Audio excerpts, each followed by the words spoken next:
shareholders have been telling us for 50 years that every shareholder resolution for the past 50 years has been about stakeholder capitalism. Thank you very much, Andrew, and I'm so buzzing to interview with you. And my first question is about this year, actually, because everyone's talking about Exxon and Engine No.1, and we are now witnessing lots of successful cases. Why do you think we are now seeing this huge shift in the corporate America? Could you tell me as an opener? Absolutely. I think that it's a result of a few things. One is people have been working on ESG for 30 years. And I've been working at AsYouSow for 11 years. And we've seen the amount of money, of capital that's flowing into ESG 10 years ago was $1 out of every $12. Now it's $1 out of every $3. So much more, just the volume of capital is realizing that ESG means reduced risk, which means better long-term outperformance. So very soon we'll get to the point where normal investing is, ESG is just normal, and that, what we call socially responsible investing, that socially irresponsible investing will become a smaller and smaller part, because why would you invest in irresponsible companies that are not taking care of all their stakeholders, that are not taking care of their employees and their communities and their supply chain and their customers, which ultimately benefits their shareholders? And you've seen that shift when the World Economic Forum announced the new manifesto, this manifesto of stakeholder capitalism, and the Business Roundtable had a new purpose of business. Those are philosophical shifts that are really, it's enormous. I mean, it's truly ground shifting. What is the purpose of a corporation? And the purpose of a corporation is to serve all its stakeholders and not just its shareholders. Milton Friedman's ideas have brought us to a world where our environment is destroyed, our oceans are full of plastic, and our social fabric is shredded. And people realize that it can't go on this way. It will cause great loss of life and great loss of value. And so, all the companies of the world have realized, we made a mistake 50 years ago. Shareholders have been telling us for 50 years that every shareholder resolution for the past 50 years has been about stakeholder capitalism.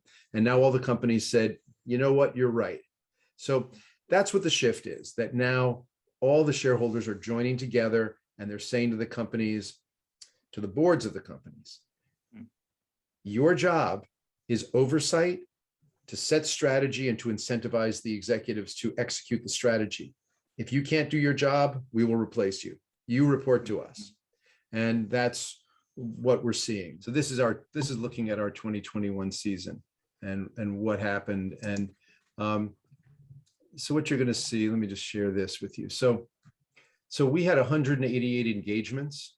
We engaged 188 companies on all of these different issues, on climate change, on environmental health, on toxins in the food system, on ocean plastics, on racial justice, political spending, antibiotics, diversity, equity, inclusion, CEO pay, a range of issues. We do work on a lot of issues. So of these, basically 102 of the companies agreed to our terms. 86 we escalated by filing a shareholder resolution. And of those, 48 of them went to a vote. So the rest of them, we worked on a withdrawal. We had a 43% average vote and 5 majority votes. And about almost 1.7 trillion of assets were voted yes on AsYouSow resolutions.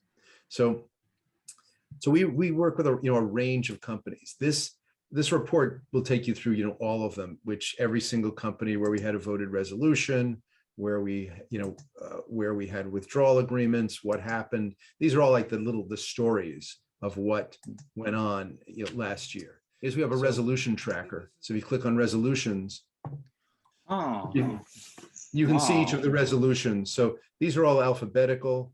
So you can see them by alphabet, or you can click here and you can sort by company, sort by year, like all the companies are in here. Or you can sort by initiative. So if you click on initiative, you can see here's like all the climate change ones. You can see Duke Energy is a utility. Southern Company is a utility, but Bank of America's, we obviously have banks and Chevron. And so a lot of climate change. You can see, I'll be scrolling, but you can take a look. One I point you to is GE, which had a 98% vote. So General Electric's a big company, and they agreed after the vote to disclose Scope 3 emissions and then to reduce them 5% a year for the next 10 years. So we think that's a really significant thing. Now, we've been talking to GE for 3 years. It's not just like it happened overnight.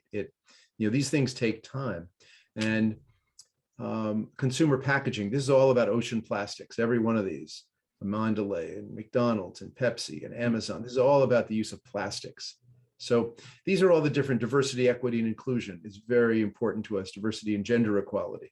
American Express is another majority vote, 60% vote. So these are all of our resolutions. They're all listed here, and you're welcome to go and look through them. But all of our work is really based on our data. We're a very data-centric company. We research all these companies to decide who's a leader, who's a laggard, and then decide how we're going to address them. And you find all that stuff under our reports. So for instance, if you want to look at plastics, you'd click on the report. A new one of these, by the way, is coming out in about 3 weeks. We've updated, every few years we revisit. So what this looks at here is 50 companies looking at 35 key performance indicators. So here's the companies that scored the best company got a B-. And this shows you what is kind of under the hood. So these are all the questions we ask the companies: packaging design, reusable packaging, recycled content. And you can see, did the company use 5% or more recycled content in the company-wide plastic pack? Like this is getting into the real nitty-gritty of what we do.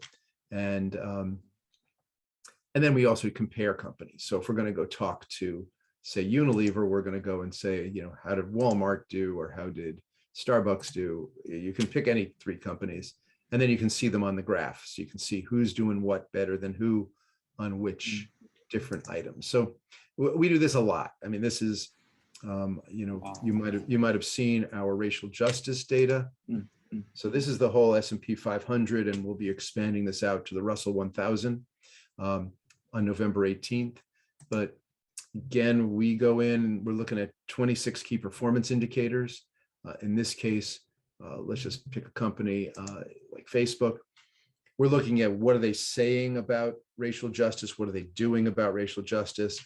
But also, what about the environmental fines? What about their litigation where they've had adverse effects on communities of color? And again, we're always graphing things. We're very kind of, that's just how we kind of think, is in a graphical way. So, if you want to look at Adobe and you want to look at, Amazon or something, or Alphabet scores pretty well. Again, you can see where one company is doing well, where another one is doing better on certain things. So we do a lot of analysis because we meet with the companies to basically, as shareholders, to say, you have a material risk that we've identified, and you scored a 7 and your direct competitor scored a 62. And here's the 5 things you need to do to become competitive. And so we really work with the companies specifically on what are the cost of doing those things versus what is the risk of not doing those things. And we present a return on investment and say, it costs you less to actually fix the problems because you create a culture that attracts the best and the brightest. You're not putting toxins in, you're not poisoning your customers. You're not dumping in the commons.